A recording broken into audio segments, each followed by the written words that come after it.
Hi guys, my name is Dominick Guglielmo. I'm the offensive line coach here at Keystone College in Plume, Pennsylvania. We're actually going into our second fall as a program. It's been a really awesome experience building this program.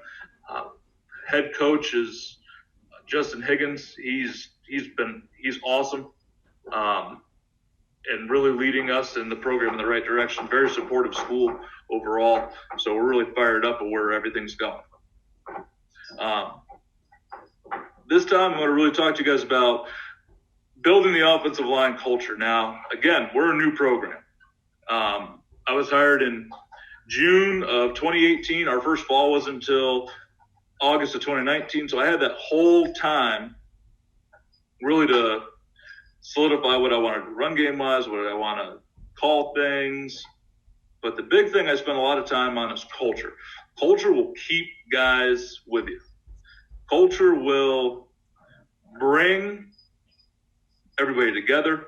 And it also helps the guys really buy into what we're doing. So I'm a huge culture guy when it comes to that. But as you're creating the culture, what's your overall programmatic vision? Like, what is the vision that comes down from your head coach? And how can we use that vision to unify the offensive line? Look, we're the only group of guys that is completely selfless. We're the only group of guys that has men in their name. We're the only group of guys that has success when somebody else gets their name in the paper. But that culture has to fit in to what this program itself is trying to do. Who are you? Your philosophy and your identity as an offensive line group has to come from who you are as a guy also. Like, what do you believe within the foundation of you as a coach? And what are the guidelines that you live your life within? Having pride in that culture and them seeing that you live within that culture will almost force your players to buy into it. And we all know that whether you coach youth football or high school or college or even the NFL, if you don't buy into what you're saying, the kids will sniff it out. They can smell a fake from a mile away. And knowing who you are, the best piece of advice I got was from George Penry. He was my offensive line coach my freshman year. I worked for him out at College St. Scholastica in Duluth, Minnesota. Knowing who you are will make you a better coach in the long run. Understanding that who you are as a guy and who you are as a man, who you want to be as a coach, whether it's as a position coach or head coach, that's huge for your development. And I spent a lot of time in that time where we had no kids around, no football, and we were building this thing from the ground up. And who do I want to be who am I as a coach? Like, who is Coach G?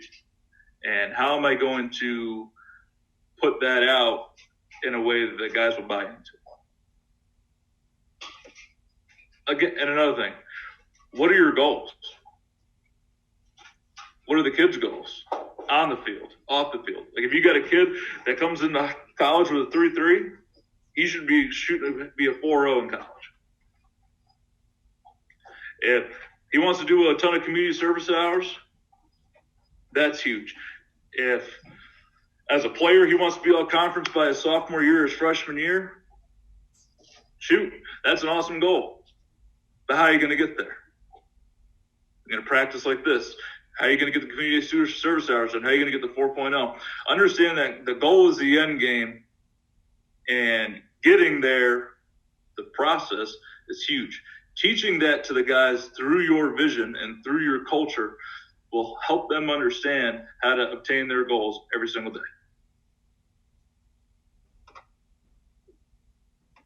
And then, really, what's my philosophy? Like, what's your philosophy on the field, off the field? A philosophy as it pertains to your players, as a unit, your game philosophy, even your practice philosophy. Practice like you play. That's mostly everybody's thing. We practice the same way that we're going to play on Saturdays, on Tuesday, Wednesday, and Thursday. And we're going to have the focus on Friday that we will on Saturday. Now, I got the big thing about this is one of the guys that I'm close with, who's also out in Minnesota, kind of helped me figure out how to word all of this. Being an offensive lineman at Keystone College requires a special commitment. And this is kind of our mission statement. Basically, it's outlining what offensive linemen are and what opportunity we have as offensive linemen here. You're going to leave with a degree. You're going to play the best game ever. You have to understand that it's a privilege to play college football, and it really comes down to it's up to you of what you make of it. It's up to you. I can't play for you. You have everything you need in front of you. You have a weight room. You have academic help. You have a supportive school and a community. What are you going to make of it? Then my goal is to bridge from football to life with these guys. I want to teach them why we are going to tag to the Mike linebacker. I want to teach them why we are doing something against a specific defense. But I also want to teach them why the discipline and all the things that we're teaching on football will bring you not only as next level as a football player, but as a man. And how they are going to help me become a better football coach and a better man. It's got to work two ways.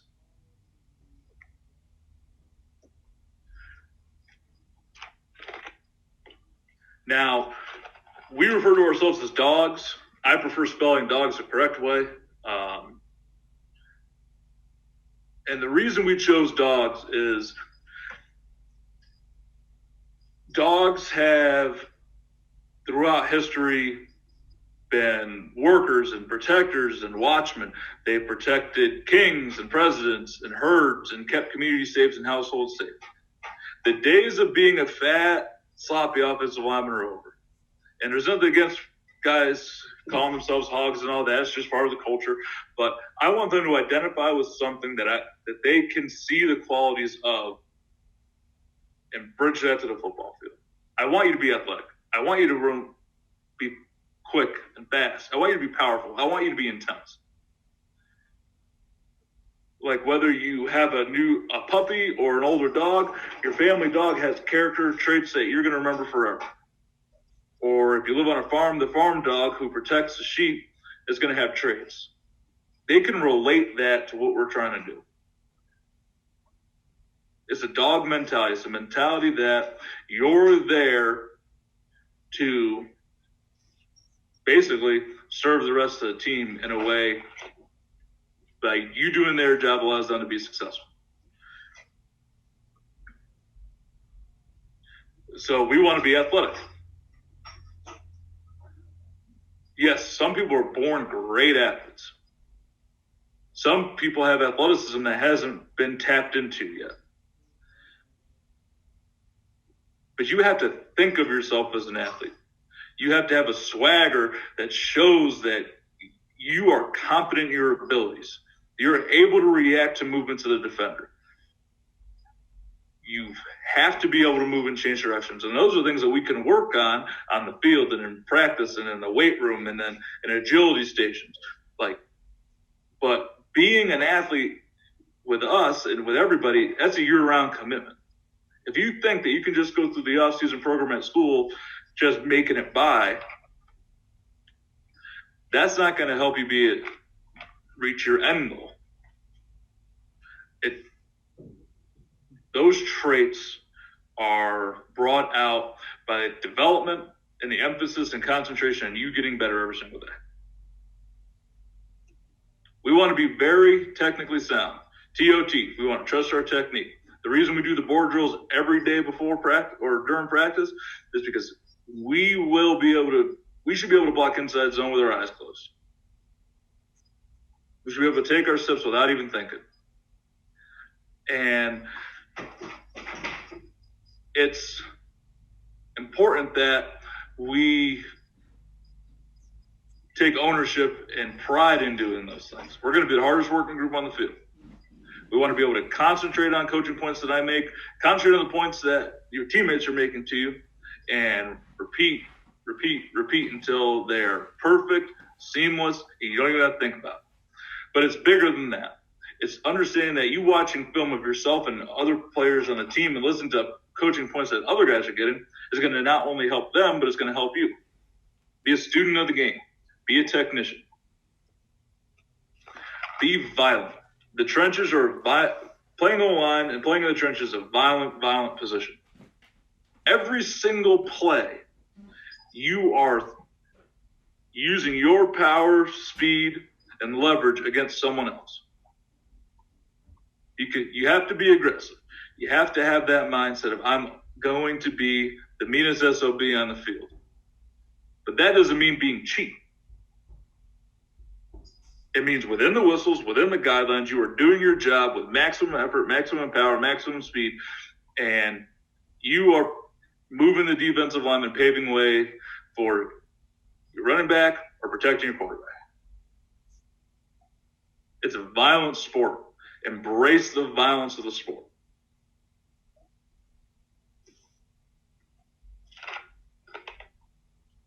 Effort. I should never, as a coach, and this is something I preach to guys, I should never have to hop on you guys for your effort. I don't care if you are a 3-time All-American or you're a guy that plays his role in practice and cheers everybody on as a leader on the practice field and during game day. Your effort every day should be 110%. Whether you're on the field, whether you're being a son or a boyfriend or whatever. A student, you should always show extraordinary effort. Everybody should look at us in practice and goes, wow, the offensive line is working their tails off. Way harder. We need to emulate how hard they work. So one of the big things I'll say, one of the few things in life you have total control over is how hard you're willing to work. You can't control the weather. You can't control what other people do. You can do your 111, and whether it's your 111 on the football field or your 100th in the off season, you control that. And that brings into practice philosophy. We practice how we play. Look, I tell the guys all the time, like, we don't sandbag in practice. Whether we're going against the first team defense or the 5th team defense or whatever. You guys will work and play every single snap in practice like you would in a game. When you complete a rep, you get back to the line. In a drill period, we don't even touch our helmets unless we're adjusting them after a rep. We want everything to go at full speed unless we're in teaching tempo. We want our guys to have the same intensity in practice they do as a game. We run our warm-ups the same. We do everything the same that we do on game day. We practice how we play. We show attention to detail in class like we're going to show attention to detail on a test. We're going to have high character when no one's looking. It's okay to be tired mentally and physically, but we don't have to look like it. The feeling of being tired will pass. But if you keep working through that, the success is only going to be greater. We want to finish, and one thing I don't think we did a great job of this year that I'm going to put a huge emphasis on is we got to finish. Everything you do, finish. If I'm going to write a paper, you're going to write the same focus as you wrote your heading as you do with your conclusion. The same as the first day on the semester, the same around midterms, is the same at the end of the semester. But on the football field, we know that some kids are just hitters. They love contact. They love finishing blocks. Some guys aren't. And it is up to us as coaches, and it's up to the team and their teammates to teach them how to do that. You have to understand that your job as an offensive lineman is to finish your block, finish the play. Look, I'd rather you block through the whistle and get a talking to by the ref than you not finishing your blocks. So we want to finish every block in practice, every block on the board drill, every block in inside run, every block on group work, and every block on team. Yes, guys in practice are going to get all pissy. And the same thing in the game. But football is violent. And you play the greatest position in the greatest sport in the world. Finish everything that you do with the same intensity that you started. And lastly, we have to understand that we're part of a brotherhood. Offensive line is a brotherhood. Look, going to the Cool Clinic last year was probably one of the greatest experiences of my life. You're sitting in a room with 300 or 400 offensive line coaches, and you're eating pizza for lunch, and you're talking about this, that, or the other thing, and all the guys are talking, oh, look at this offensive line, look at that offensive line. And I don't think any other position group really has that brotherhood or that unity. The amount of times that we've traded drill books and manuals with each other, and it's not to steal things from one another. It's you contributing the fraternity of offensive linemen from middle school all the way up to high school, to college, to the pros. It's building the game and building our position group stronger. And I know other positions do that and work to make the game better, but I don't think any position on the field has a brotherhood that the offensive line does.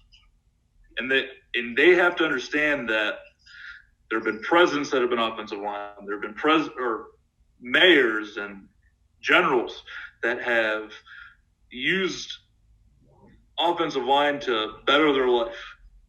And when you walk into a place and you talk about playing football and you see a bunch of fat guys rolling around, you know they're all sitting at the back table drinking an adult beverage and shooting the breeze. And you're in that fraternity forever. Whether your career stops in high school, whether it stops in college, whether it stops in the NFL, you're an offensive lineman forever. It's something that never leaves you. And the work that you put in, that hard work every day, and going in there and beating your body up and double teaming each other and running zone combos and ignoring the bumps and bruises and just playing through anything just to watch the guys around you succeed, that is something that's invaluable. And being a part of that fraternity is not something that costs any money or anything other than the work that you put out. And embracing that culture is huge. And I want our guys to do that. I want them to say, I play offensive line. And be proud to have played offensive line at Keystone College.